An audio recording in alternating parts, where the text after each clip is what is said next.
Hello students, yesterday we discussed about the oogenesis process. Today we can recall all the points with the notes. Okay. Before going to start, I will explain the diagram. Yesterday also I explained this diagram. This is very important diagram. Please practice this diagram. In biology, 50% of the topic will clear by the diagram. If you understand the diagram, you can get the concept clearly. That's why please practice these diagrams. Okay, this is the structure of ovary, TS of ovary. In the ovary, you can see the two parts. Inner part is called as medulla and outer part is called as a cortex. In the cortex region of the ovary, there are two types of cells we can see. Those are granulosa cells or the follicular cells and also a germinal epithelial cells. Okay, the follicular cells or granulosa cells forms a follicle cells. Okay, later they forms follicle. The germinal cells or the germinal epithelial cells forms a oocytes and a oogonia. Okay, I will start with the first point. Oogenesis process is formation of ovum or egg in case of females. Next one. Oogenesis is a discontinuous process. Oogenesis starts in a fetal stage. Why it is called as discontinuous? It does not occur continuously as in case of spermatogenesis in males. Here it is discontinuous. Some portion of the oogenesis occurs even in a fetal stage. Okay, some steps of oogenesis are birth. Okay. Next, oogenesis starts in a fetal stage in the mother womb. Okay, some part of the oogenesis, the stages of oogenesis occurs even after the birth, then after puberty stage. Next point. Ovary have the two regions called medulla and cortex. Cortex have the granulosa cells. We already discussed this point. Okay, next point. There were specific cells in the cortex called as a oogonium or the germinal epithelial cells, which later words to forms a primary oocyte. Then the oogonium undergoes to the multiplication phase. Like spermatogenesis, oogenesis also occurs stepwise in a 3 steps. First one multiplication phase, second one growth phase, third one maturation phase. Okay. Here the oogonium undergoes to the first phase of oogenesis, that is the multiplication phase. Here multiplication phase by the mitotic division. A repeated mitotic division occurs. Repeated mitotic division occurs to produce a millions of primary oocytes. After mitotic division, the oogonia is called as primary oocyte. Okay. After mitotic division, oogonia is called as a primary oocyte and it enlarged by the growth phase. After multiplication phase, next phase is a growth phase. The primary oocyte undergoes to the growth phase, which increases its size. Next, primary oocyte starts meiosis. After the growth phase, third phase is a maturation phase. Maturation is by the reductional division, that is meiosis. Okay, when the primary oocyte starts a meiosis first, but it arrested. Okay, remember this thing. Primary oocyte is diploid in condition. Primary oocyte is formed by the equational division, that is mitosis. That's why primary oocyte is diploid in condition. Okay. When the primary oocyte starts its meiosis, but suddenly it arrested in the prophase first, that is in the diplotin stage. I hope you all remember the meiosis process you studied in first year. In the prophase also 5 substeps are there. First one leptotin, zygotin, pachytin, diplotin and diakinesis. The prophase first, in that diplotin stage, the primary oocyte arrested. Okay, due to some reasons. I will explain the reason while the fertilization. Here, the primary oocyte surrounded by the granulosa cells. After meiosis halted or arrested, the primary oocyte surrounds by the granulosa cells which are present in the cortex region of the ovary or follicular cells to form a primary follicle. After the birth to puberty, no changes in the primary oocyte. After birth, okay, remember this thing. From the oogonia to primary oocyte, the millions of primary oocyte are formed by the mitotic division which undergoes to the meiosis, but the meiosis is arrested. It occurs in the fetal stage, okay. After that, the developing female baby delivered, from birth to puberty there is no change in the primary oocyte condition. This meiosis is arrested, the condition same as it is in case of fetal stage. Even after the puberty also it carry over. Next, but the follicular cell starts degenerate, okay. Remember this thing, as well as granulosa cells also multiply by the mitotic division, okay. In the fetal stage, the the follicular cells or granulosa cell number is millions together. But even after the puberty stage, the follicular cell starts degenerate only 60,000 to 80,000 follicular cells will remain in each ovary, okay. Next point, the primary follicle after puberty stage starts develop into secondary follicle by multi-layer of granulosa cells. In case of primary follicle, a single layer of granulosa is surrounded by the primary oocyte. In secondary follicle, a multi-layer granulosa cells we can see, okay. Then multi-layer granulosa cells and also a layer of cells are surrounds the granulosa cell. That layer is called as theca layer, okay. Later words, that theca divide to form a theca externa and theca interna. Then secondary follicle transfer into tertiary follicle by the formation of fluid filled cavity called as a antrum. This is very important. The fluid filled cavity which is present inside the tertiary follicle, that is called as antrum, okay. In case of secondary follicle, just a theca formation started, but in case of tertiary follicle, the theca is divided to form a two layers called as outer layer is called as theca externa, inner layer is called as a theca interna, okay. Then within the tertiary follicle, the primary oocyte completes its meiosis first.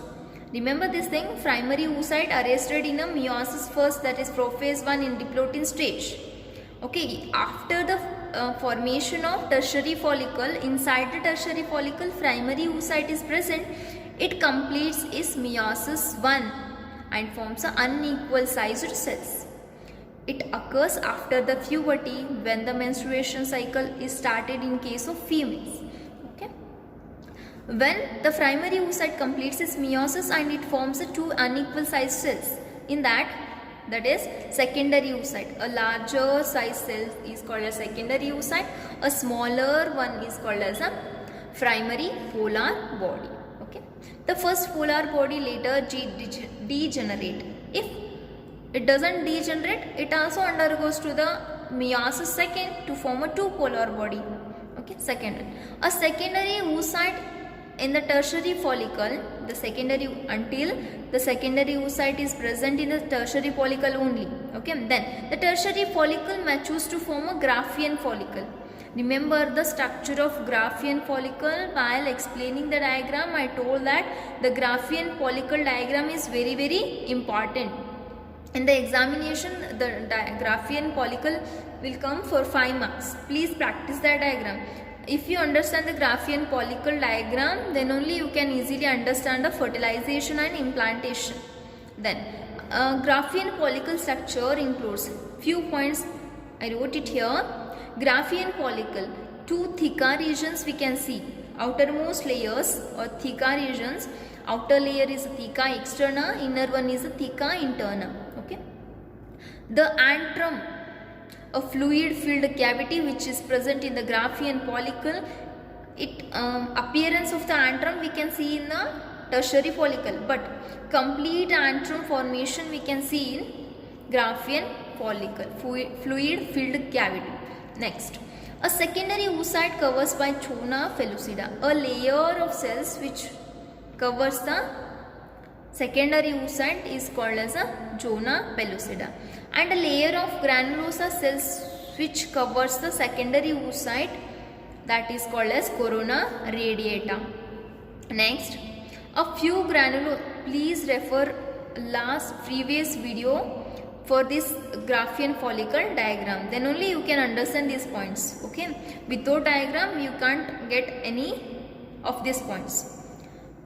Next, a secondary oocyte, corona radiata, zona pellucida, theca externa, theca interna, and fluid filled cavity, that is antrum. Next, a few granulosa cells which attach with a follicle layer and a secondary oocyte called as a cumulus oophorus.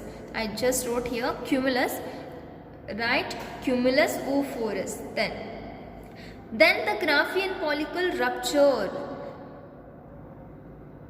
and releases the secondary oocyte, that is called ovulation.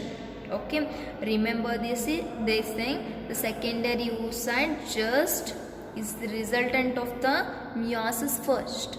Okay. Next, if the sperm enters, okay, after the Graphian follicle formation, the Graphian follicle ruptures to release the secondary oocyte. Okay, during the menstrual cycle, 14th day of menstrual cycle, the Graphian follicle ruptures and releases the secondary oocyte. It occurs in the reproductive period of an female. Okay, if the sperm enters, okay, if the sperm enters in the fallopian tube of the female reproductive system, then the secondary oocyte undergoes to the meiosis second. Okay, until the sperm, if the sperm enters the secondary oocyte, then only the secondary oocyte undergoes to the meiosis second and forms a one functional ovum and one polar body. If the sperm does not enter into the fallopian tube of female reproductive system, then there is no second meiosis. There is no meiosis 2. Even the secondary oocyte undergoes to the meiosis second, but it arrested in the metaphase second. Okay, only after the entry of sperm that secondary oocyte completes its meiosis second.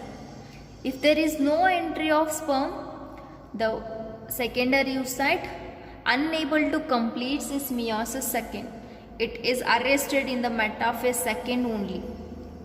Okay. Next, this is a schematic representation of oogenesis practice this diagram. This is also very important in examination. It will come for 5 marks. First one, we started with a oogonium. It is a body cell, that's why it is diploid in condition.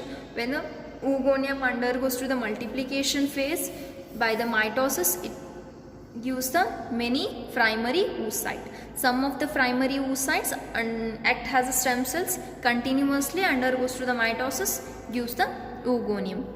Then the process occurs before the birth, that is a fetal stage. Then primary oocyte undergoes to the growth phase, that is after the birth.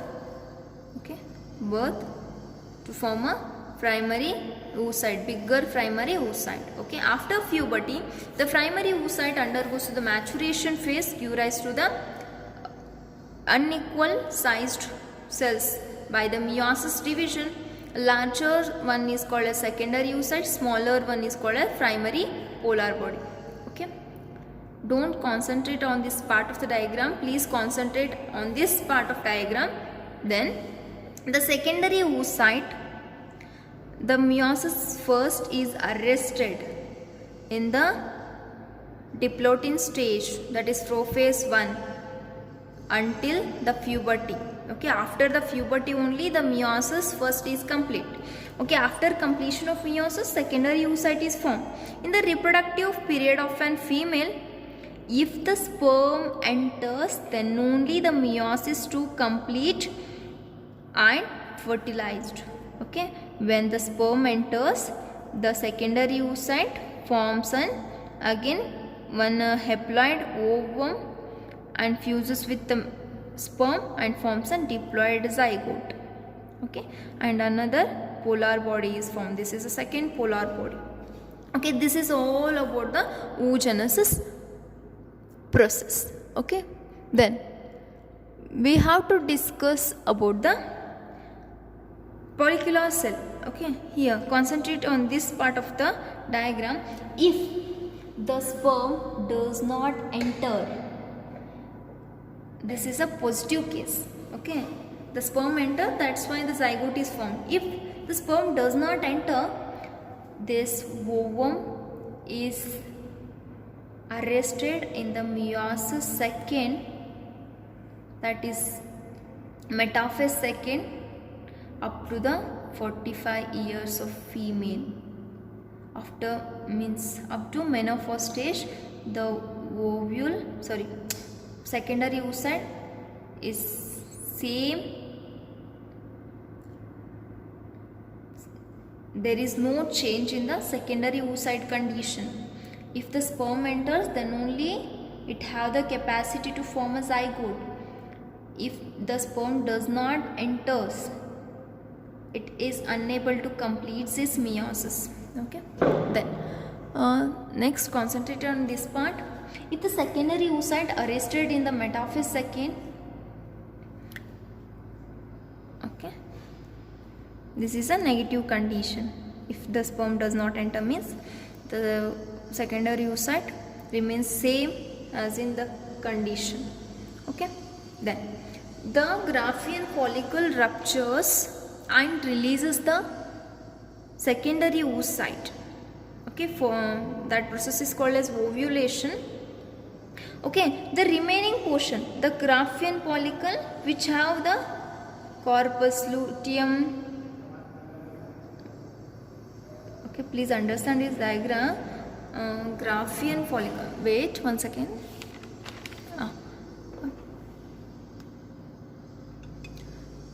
Concentrate this on this diagram, guys. This is the structure of Graafian follicle.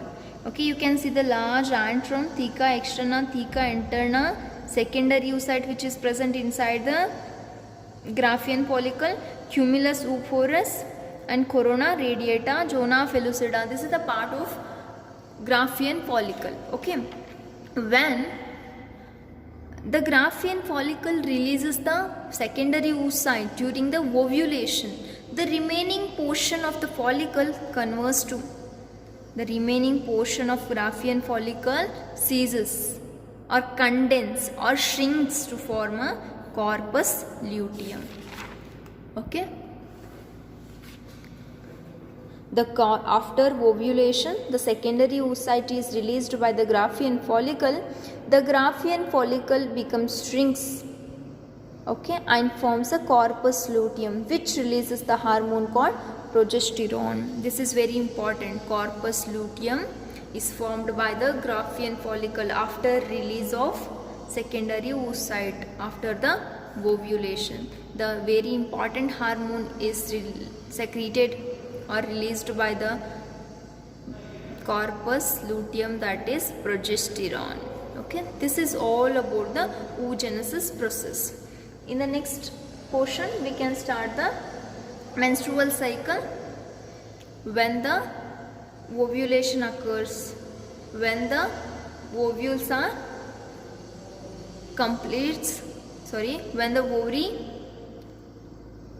oocytes completes its meiosis.